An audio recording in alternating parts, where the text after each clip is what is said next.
of in whichever form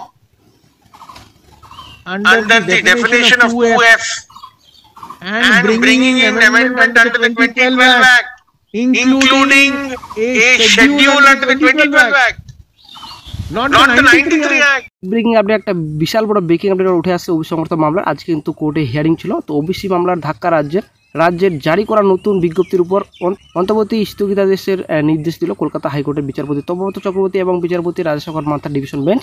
140টি জনজাতিকে নিয়ে গঠিত নতুন বিজ্ঞপ্তির উপর অন্তর্বর্তী স্থগিতাদেশ দিল আদালত। তবে যারা 93 সালের আইন অনুযায়ী 2010 সালের আগে ওবিসি সার্টিফিকেট পেয়েছেন তাদের চাকরি বা ভর্তির নিয়োগে বাধা থাকছে না।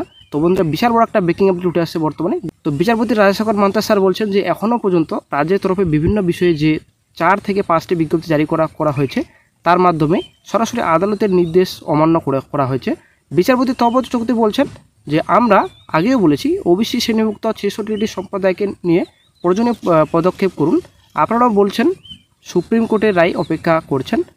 আমরাও বলেছি যে ঠিক আছে, তাহলে সেই অবধি কোনো পদক্ষেপ করবেন না। বিচারপতি রাজশেখর মান্থা আরও বলেন যে আপনারা 2012 সালের ওবিসি আইন অনুযায়ী অর্ধেক কাজ করেছেন, তারপর আবার 93 সালের আইন ফেরত গিয়েছেন। এটা কেন? আপনারা কেন 2012 সালের আইনে সংশোধনী করলেন না? মামলার ব্যাকগ্রাউন্ড কী ছিল? তো উল্লেখ্য, গত বছরের মে মাসে কলকাতা হাইকোর্টের বিচারপতি তপব্রত চক্রবর্তী এবং বিচারপতি রাজশেখর মান্থার বেঞ্চ 2010 সাল থেকে 66টি সম্প্রদায়কে দেওয়া ওবিসি সার্টিফিকেট শংসাপত্র বাতিল নির্দেশ দেয়। প্রায় 12 লক্ষ শংসাপত্র বাতিল করা হয়। হাইকোর্টের রায় ছিল 2010 সালের আগে 66 সম্প্রদায় ওবিসি সার্টিফিকেট বৈধ, তারপর সব শংসাপত্র বাতিল করে আদালত উচ্চ আদালতের ওই রায়কে চ্যালেঞ্জ করে সুপ্রিম কোর্টে যায়। শীর্ষ আদালত হাইকোর্টের রায় স্থগিতাদেশ দেয়নি, মামলা সেখানে চলছে।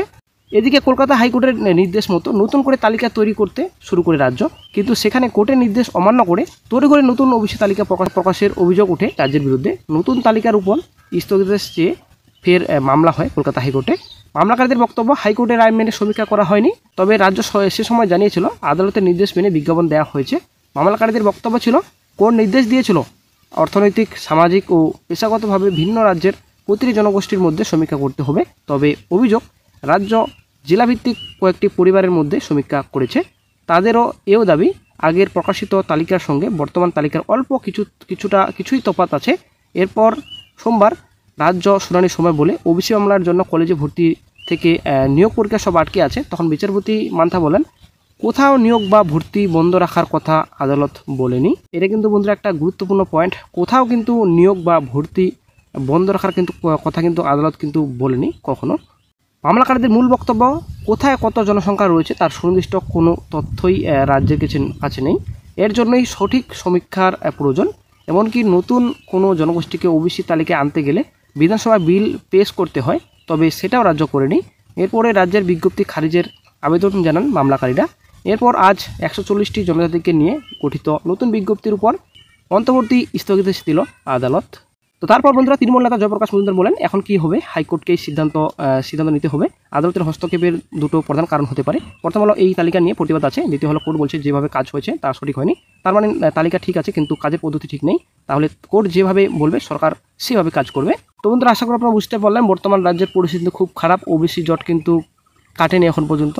তো কিছুদিন আগে আপডেট পাওয়া গেছিলো ওবিসি জট কেটে যাচ্ছে, নতুন তালিকা পেশ করেছিল, 100 রোস্টার কিন্তু বের করেছিল রাজ্য সরকার, কিন্তু এখন কিন্তু 100 রোস্টার কিন্তু বাতিল করা হলো।